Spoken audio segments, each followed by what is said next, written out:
Shalom Bapak Ibu Saudara-saudari yang dikasihi dan mengasihi Tuhan. Kita bersyukur hari ini Tuhan boleh memberkati kita dan kita boleh ada sebagaimana kita ada. Ini semua karena berkat dan kemurahan-Nya. Mari sebelum kita membaca dan merenungkan firman Tuhan, kita berdoa. Tuhan, terima kasih, kami bersyukur hari ini Engkau boleh memberkati kami. Kami boleh ada sebagaimana kami ada. Ini semua karena berkat kemurahan-Mu. Sebentar kami akan membaca dan merenungkan firman-Mu. Berfirmanlah dan biarlah kami mengerti apa yang menjadi kehendak-Mu di dalam hidup kami. Kami berdoa di dalam nama Tuhan Yesus Kristus. Haleluya. Amin.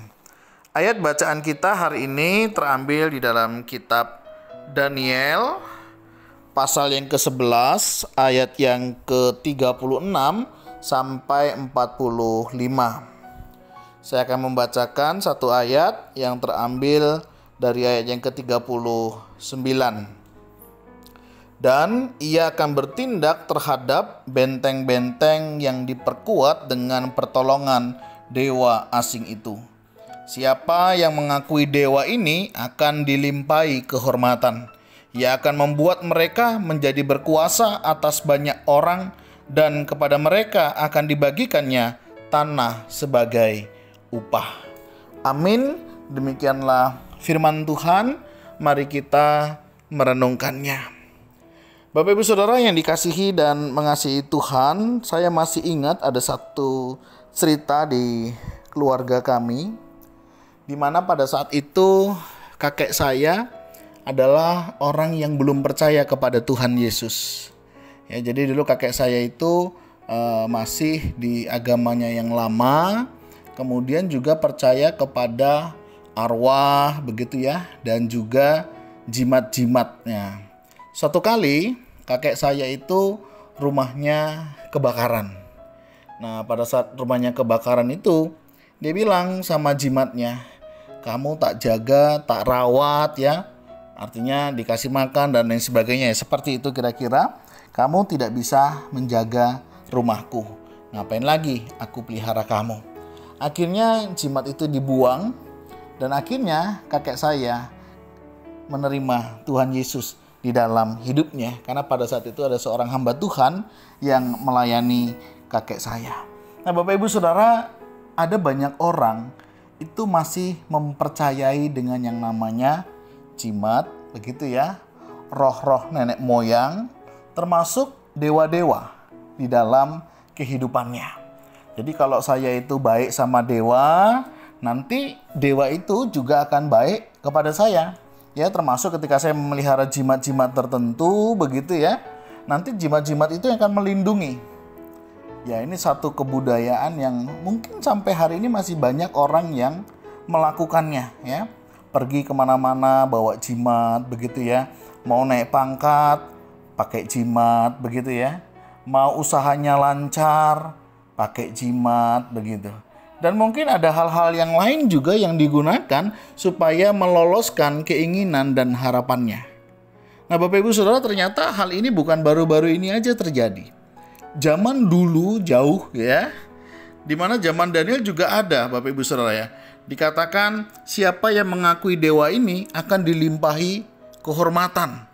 Ia akan membuat mereka menjadi berkuasa atas banyak orang, dan kepada mereka akan dibagikannya tanah sebagai upah. Jadi barang siapa begitu ya yang mengakui dewa akan diberikan kehormatan, dilimpahi kehormatan. Saya masih ingat itu ya, ada beberapa orang itu membawa sebuah jimat begitu untuk apa? Untuk supaya dihormati orang. Untuk supaya apa? Dihargai orang. Wah, sehingga dia akan membawa jimat itu kemana-mana. Nah, Bapak Ibu Saudara, hal-hal demikian ini tidak akan bisa ya membuat kita dihormati, membuat kita jadi lebih sehat ya, membuat kita menjadi lebih kelimpahan, terus punya kuasa. Tidak bisa, Bapak Ibu Saudara. Ya, dan kita perlu ingat, setan atau iblis itu curang. Ya, dia akan memperdaya kita supaya kita tunduk kepadanya. Dan kita kalau tunduk kepadanya, nah kita menjadi anak-anaknya. Ya, kita akan diperbudak oleh dia. Dan sistemnya dia adalah kontrak. Ya, Kalau kita sudah tanda tangan kontrak dengan mereka, itu resikonya panjang. Nah, dari sini kita belajar jangan percaya deh dengan hal-hal yang demikian. Ya, karena bukannya mendapat sesuatu yang baik, malah justru kehidupan kita menjadi tidak baik. Ya, awalnya saja dia baik. Ya, ketika kita sudah masuk, kita sudah menjadi tawanannya, nah, sudahlah kita yang disiksa dan dianiaya. Ya, ingat kan apa yang dilakukan juga iblis kepada Tuhan Yesus waktu di padang gurun? Jadi digodai, ya, disuruh menghormati, ya, tunduk menyembah kepadanya, maka semuanya itu akan diberikan kepada Yesus. Dan Yesus menolaknya, ya. Sembahlah Tuhan Allahmu. Dan ini sebenarnya menjadi prinsip di dalam hidup kita. Ya, di dunia hari ini saya masih sering mendengar dan menemukan ada orang-orang yang masih percaya dengan hal-hal yang demikian. Ya, percaya kepada perdukunan, ya, jimat, ya, roh-roh dan lain sebagainya, dewa-dewa. Bapak Ibu Saudara, kita sudah tidak lagi demikian. Kita sudah punya Tuhan, ya. Tuhan yang menciptakan langit dan bumi, Tuhan yang berkuasa atas kehidupan kita. Hanya kepada Dia sajalah semestinya kita datang dan berharap. Ini menjadi bagian di dalam hidup kita yang penting untuk kita lakukan. Jangan lagi percaya dengan yang ciptaan. Ya, ciptaan itu terbatas, tapi berharaplah kepada Dia, Sang Pencipta yang tidak terbatas. Sembahlah Dia karena Dialah yang menciptakan kita. Layaklah kita menyembah Dia karena Dia adalah Allah kita. Dia yang menciptakan kita. Dia jugalah yang memelihara hidup kita. Dan mari kita lakukan. Kita hidupi kebenaran di dalam firman Tuhan untuk kita boleh senantiasa hidup untuk memuliakan nama Tuhan. Tuhan, terima kasih. Kami diingatkan bahwa seringkali kami masih jatuh di dalam dosa. Kami memiliki pengharapan-pengharapan yang tidak benar. Kami memiliki pengharapan-pengharapan yang semu. Kami berharap kepada hal-hal yang tidak berkenan di hadapan-Mu. Ampuni kami ya Tuhan. Dan hari ini ingatkan kami terus untuk kami boleh tetap berharap hanya kepada-Mu. Sehingga hidup kami Tuhan, hidup yang juga boleh memuliakan nama-Mu. Jika ada di antara kami yang masih menyimpan jimat, hal-hal yang tidak berkenan di hadapan-Mu, melakukan penyembahan-penyembahan yang tidak kepada-Mu, kami berdoa Tuhan, kiranya Engkau ingatkan setiap kami, sehingga setiap kami juga boleh menyadarinya.